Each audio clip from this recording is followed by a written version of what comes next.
गुड़िया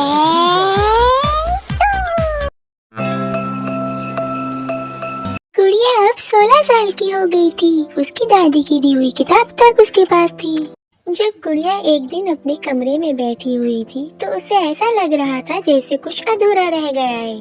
जादुई किताब अब शांत थी, लेकिन उसके कवर पर एक हल्की सी चमक अभी भी बाकी थी। जैसे ही उसने उसे छुआ, किताब खुद ब खुद खुल गई और उसके पन्ने तेजी से पलटने लगे। अचानक एक धुंधली परछाई उभर आई। ये कालिदास की थी। तुमने सोचा कि तुमने मुझे हरा दिया है छोटी बच्ची, उसकी डरावनी आवाज गूंजी। लेकिन मैं अब भी जिंदा हूँ और इस बार मैं तुम्हें और तुम्हारी दुनिया को बर्बाद कर दूंगा। गुड़िया का दिल तेजी से धड़कने लगा। उसने घबराकर किताब बंद करने की कोशिश की, लेकिन ये अब उसकी पकड़ में नहीं थी। पन्नों से एक अंधकारीय रोशनी निकली और अगले ही पल वे फिर से उसी जादुई जंगल में थी। पर इस बार वो वैसा नहीं था जैसे उसे पहले देखा था। चारों ओर अंधेरा छाया हुआ था, पेड़ मुरझा चुके थे, परियां कहीं दिखाई नहीं दे रही थी और फूलों का संगीत अब सिसकियों में बदल चुका था। अचानक लिली परी दौड़ती हुई आई। उसकी चमक अब मध्यम हो चुकी थी। गुड़िया, कालिदास वापस आ गया है। उसने जंगल के सबसे गहरे कोने में अपना नया महल बनाया है और अब हमारी दुनिया को पूरी तरह से अपने काले जादू में कैद करने की योजना बना रहा है। गुड़िया जानती थी इस बार खतरा पहले से भी ज्यादा बड़ा था, तो हमें उसे फिर से हराना होगा, गुड़िया ने कॉन्फिडेंस से कहा। लिली ने सर हिलाया। लेकिन इस बार तुम्हें 3 जादुई रत्नों को इकट्ठा करना होगा गुड़िया। ये रत्न ही कालिदास की शक्ति को हमेशा के लिए खत्म कर सकते हैं, लेकिन ये आसानी से नहीं मिलेंगे। हर रत्न की रक्षा एक शक्तिशाली राक्षस कर रहा है। पहला रत्न था साहस का नीलम। पहले रत्न एक विशाल बर्फीले पर्वत की चोटी पर था, जहाँ ठंड इतनी ज्यादा थी कि सांस लेना भी मुश्किल था। लेकिन असली समस्या थी वहाँ का राक्षस, बर्फ का दैत्य। जैसे ही गुड़िया और लिली पर्वत की ओर बढ़े, एक भयंकर गरज के साथ बर्फीला तूफान उठा। अचानक एक विशालकाय बर्फ का दैत्य प्रकट हुआ। उसकी आंखें नीले जादू से चमक रही थी। जो कोई भी नीलम पाना चाहता है उसे अपनी हिम्मत साबित करनी होगी। दैत्य गरजा। दैत्य ने गुड़िया पर बर्फ के गोले फेंकने शुरू कर दिए, लेकिन गुड़िया ने किताब की शक्ति से एक गर्मी की ढाल बना ली। तूफान तेज होता गया, पर गुड़िया ने हार नहीं मानी।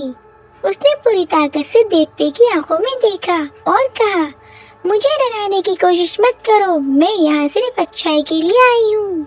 दैत्य कुछ पलों के लिए रुका, फिर मुस्कुराया। तुमने अपनी हिम्मत साबित कर दी। और तभी नीलम का रतन गुड़िया के हाथ में आ गया। दूसरा रतन ज्ञान का पन्ना। दूसरा रतन एक विशाल भूल-भुलैया में छिपा हुआ था। यहाँ एक राक्षस था, माया का जादूगर, जो किसी के भी दिमाग को भ्रमित कर सकता था।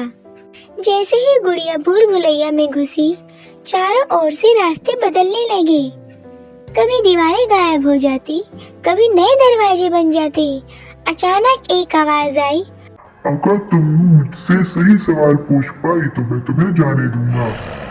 गुड़िया सोच में पड़ गई। सही सवाल क्या हो सकता था? फिर उसने सोचा, अगर ये जगह भ्रम पैदा करती है तो सच्चाई ही इसका जवाब होगी। उसने गहरी सांस ली और कहा, मुझे बताओ, इस भूल-भुलैया से निकलने का असली रास्ता कौन सा है?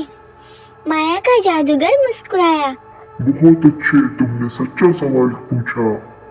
अचानक पूरा भ्रम खत्म हो गया और गुड़िया के हाथ में पन्ने का दूसरा रतन आ गया। तीसरा रतन प्रेम का रूबी।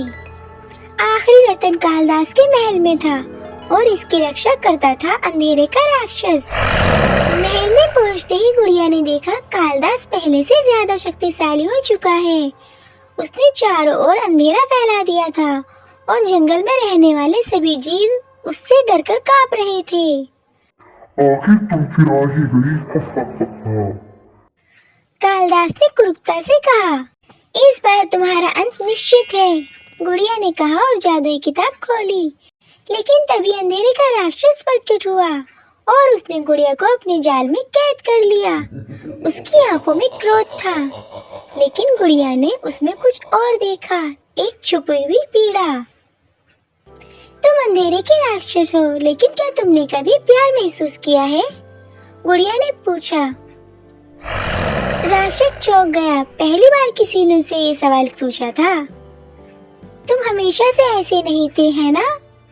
गुड़िया ने आगे कहा। राक्षस की आंखों में बदलाव आया, वह कांप उठा और तभी उसका काला जादू टूट गया। वह अब एक साधारण प्राणी बन चुका था।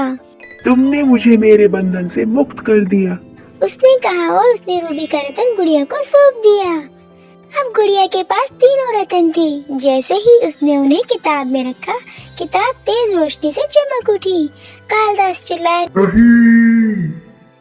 एक भीषण विस्फोट हुआ और कालिदास की शक्तियां हमेशा के लिए खत्म हो गई। महल ढह गया, अंधकार मिट गया और जंगल फिर से हरा भरा हो गया।